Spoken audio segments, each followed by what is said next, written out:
Patrick Kearney, aka the Trash Bag Killer. Rounding out the duo of Bonin and Kraft to a trio, Patrick Kearney finally documents all three serial killers active in California in the late 70s/early 80s that targeted men and had the moniker the Freeway Killer. Kearney was active before that time period, and he is likely the most prolific. He came from a quiet middle-class background, with only a history of physical bullying really standing out. However, the fact he had sex with the family dog in his teens is a particularly squeamish detail. Another is a fact that he would kill his father's pigs with his father's encouragement, but the whys and wherefores are fuzzy. Kearney also had a short stint in the military. His murders themselves were curious. Kearney was neither a rapist nor a torturer like the others, but he was a necrophile. He'd pick up hitchhikers, shoot them in the head, sometimes while the car was still moving, and then find a place to violate the body sexually via mutilation. His dismembering of the body and putting the limbs into trash bags gave him his moniker. Kearney was known to take the killing bullet out of the body to keep it from being traced to him. Ed Kemper did this as well, actually. Kearney's youngest victim was a 5-year-old boy, but I'm not clear why he was targeted. Kearney usually killed larger men, perhaps as a substitute for his bullies. He was eventually caught and charged for 21 murders, although his true body count could be into the 40s.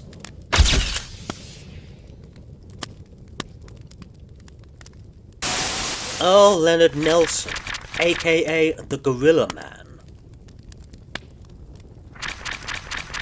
Deviating somewhat from the recent crop of killers, Nelson was active in the early 20th century before his execution in 1928, making him one of the earliest serial killers. He targeted elderly women and was both a rapist and a necrophile. His childhood includes delinquency, head trauma, and trouble with the law. The head trauma episode was an accident with a streetcar which left him unconscious for days, and upon awakening developed a behavioural problem and headaches. A few years before, he lost both his parents to syphilis, making him an orphan, but was taken in by his grandmother. Nelson was a peeping Tom to his own family and showed escalation in early crimes such as burglary. He actually escaped from custody and enlisted in the army only to desert to avoid detection, and he did this several times. He was institutionalised, but I can't find anything on mental health problems, but a clear history with psychosis. Nelson even escaped from here as well.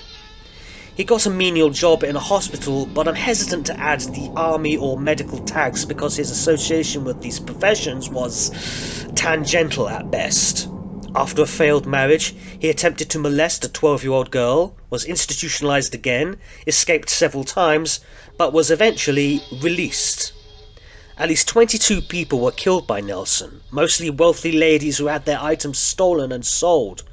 One of his youngest victims would be a 14-year-old girl, breaking from his habit of targeting elderly landladies. But before her, he killed an 8-month-old baby along with the mother. Almost all of his victims were murdered via strangulation. When arrested, he was reportedly completely calm, evoking that eerie calmness present with Kemper. He actually escaped from custody yet again, but was recaptured. After a trial where his sanity was repeatedly called into question, he was still executed by hanging. For a while, Nelson was the most prolific serial killer in the United States.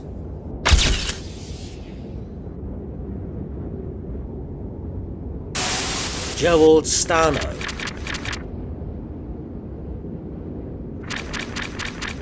A fact that's always stayed with me is that if a crying baby is ignored enough, it will stop crying. Humans are biologically wired to react to the sound of a baby crying, but the notion of a baby crying so much it just stops is a chilling thought.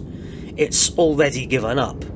I assumed this happened with baby Stano, who was said to be so badly neglected he was animalistic, even eating his own bodily waste.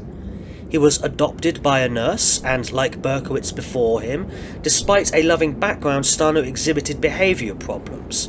He was a bedwetter until the age of 10, he was bullied at school, He displayed delinquency with petty theft and vandalism, and his habit of stealing stayed with him well into adulthood. Allegedly, he was bullied by girls. He murdered between 22 to 41 women throughout the 70s. His murder methods varied, but it seems unlikely he was a rapist of those women. He was still executed for his crimes via electric chair, proclaiming his innocence until the end. He was something of a serial confessor, but more details are not forthcoming. Supposedly he picked up hitchhikers, but I've not been able to confirm that.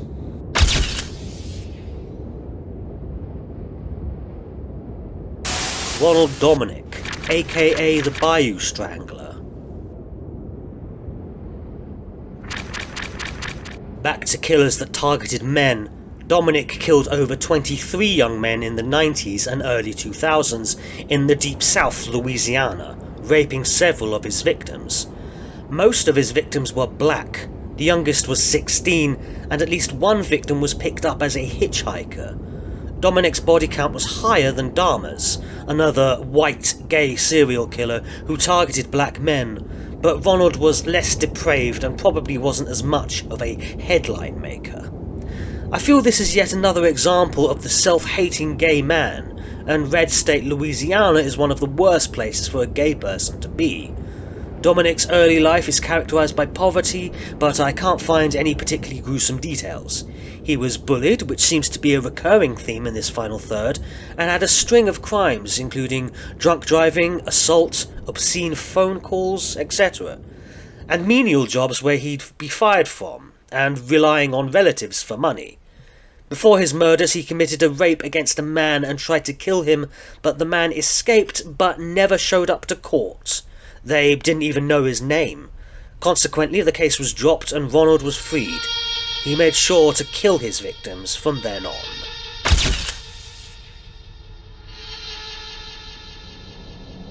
Juan Corona, aka the Machete Killer.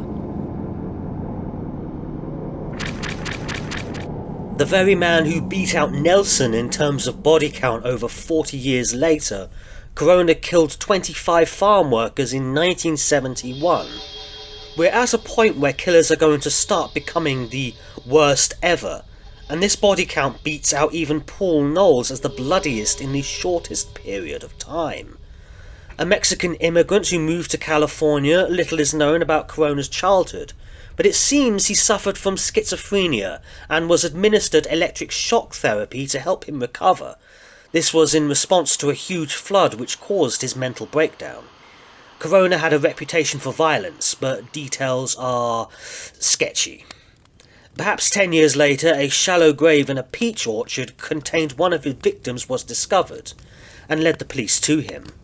One source said that Corona was gay and a rapist who sodomized his victims, but other sources make no mention of this.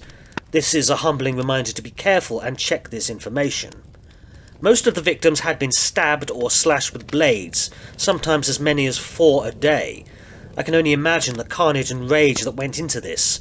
25 victims in total and none could overpower him. Corona's frenzy must have been otherworldly.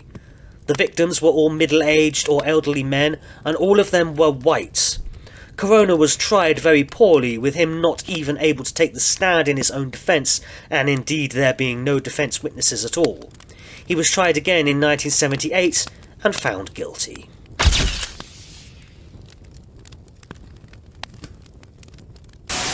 Radik Tagarov, aka the Volga Maniac. And so we move away from the English-speaking world, and we see our first entry from Russia. Tagirov killed at least 26 elderly women in 2011 and 2012, but then went quiet for nearly 10 years. This makes him one of the more recent killers apprehended in this project. Tagirov killed for financial reasons. He was a homeless drug addict with a history of theft. When one of his victims survived, he stopped for a few months before reusing again, once leaping from a 3rd-story window to avoid a fight with the victim's son, who came home. One of his last victims had a security camera outside her apartment, and upon the development of wanted posters and the realization that DNA had been left at the scene, the murders stopped. He He then got a job, got married and had a son. This paints a very cowardly picture of this individual, but he was eventually caught in an unusual way. His mother had grown lonely and wanted to reconnect with her long-lost son. She submitted a DNA test which authorities used to find their match. There's something very melancholic about that. It's deeply unsettling that Tagarov seemed to sort his life out by ruining the lives of so many others. You may remember it takes 13 people's blood to fill a beer keg. With at least 26 victims from here on out, the killers could fill 2 beer kegs with the blood of their victims.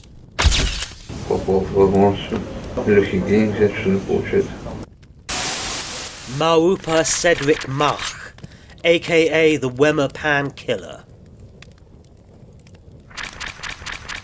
From the first Russian serial killer to the first South African serial killer. Getting his nickname from an area of Johannesburg, Mark killed at least 27 people in the late 90s. It's known his father died when he was young, but that aside, I don't have very much on him. Some of his murders were muggings for petty cash, and Mark would bludgeon most of his victims to death, sometimes with a hammer and sometimes with a simple rock. There's a peculiar detail of him targeting tailors, but otherwise he had no preferred victim type and no real pattern. The police thought these attacks and the following crimes were done by 2 separate perpetrators. Wemmar apparently had a reputation for being beautiful and romantic. It was a popular place for couples to go, and Mark would sometimes target those couples. He'd shoot the male, rape and kill the female, and steal anything he could, often including their shoes. There was one bizarre story where after raping a woman, he asked her to go on a date. She ran and was able to escape to a taxi. How the police connected the dots isn't clear, but it's at this juncture I came across a man called Piet Bijleveld, a real-life chain-smoking hardboiled detective instrumental in taking down not only Mark, but several other notorious South African serial killers of that era. A noble reminder that villains sometimes fall to heroes.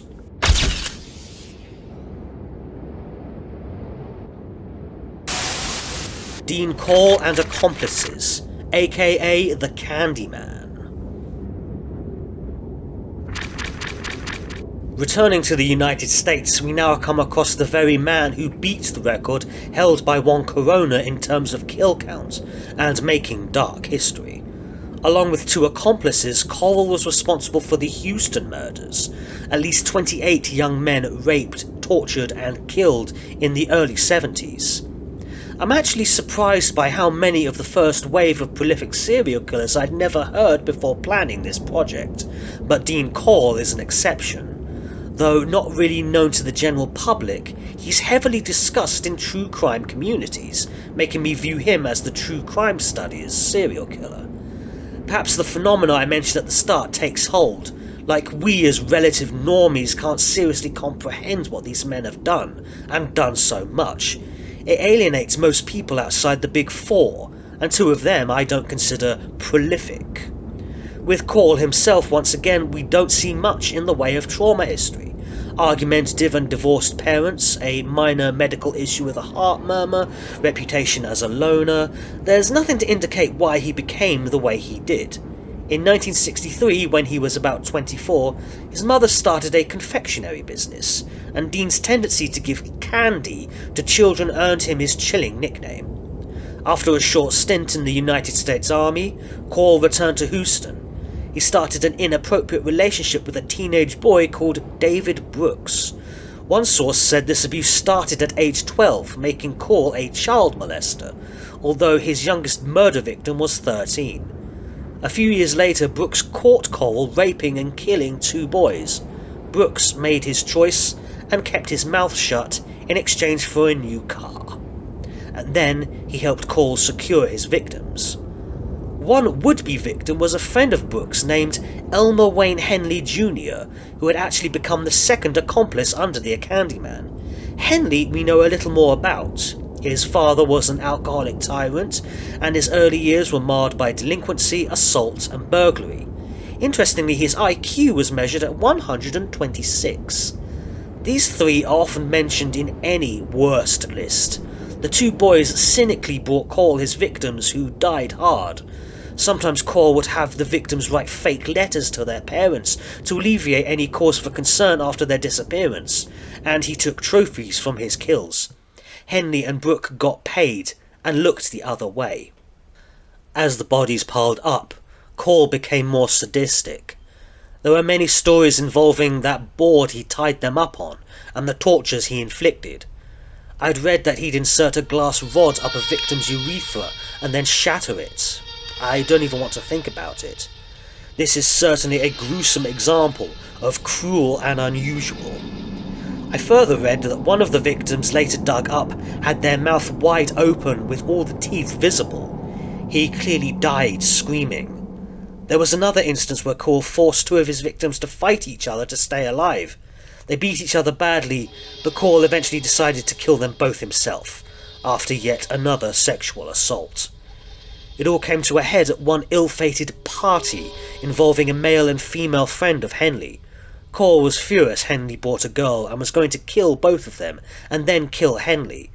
But Henley was able to sweet-talk his way out of his bindings, not the first time he'd done this, on the pretext of helping Corll kill the girl and the other friend.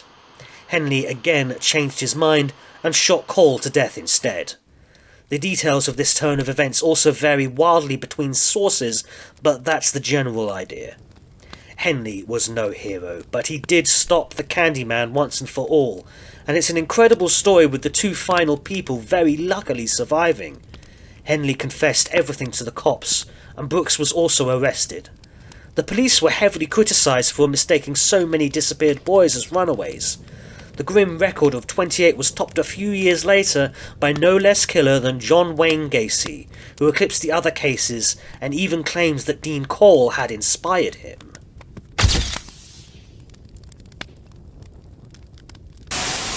Charles Cullen.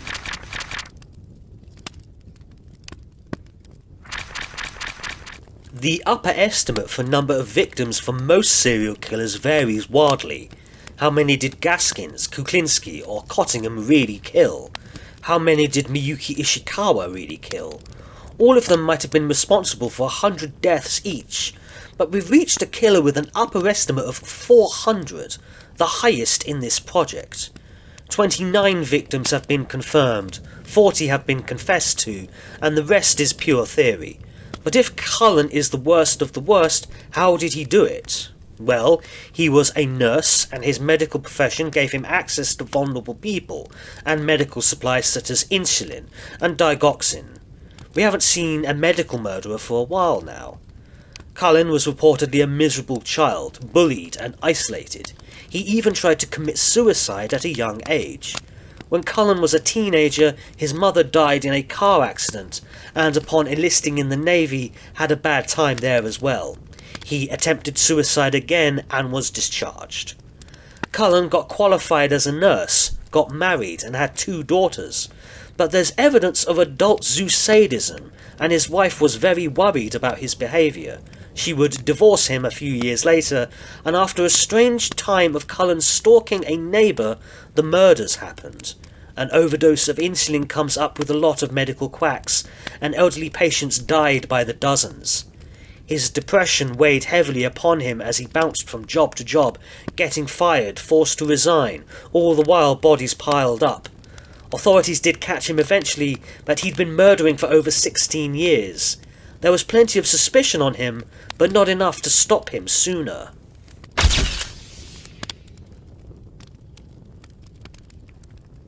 So ends the chapter that marks the beginning of prolific killers. Just how bad can it get?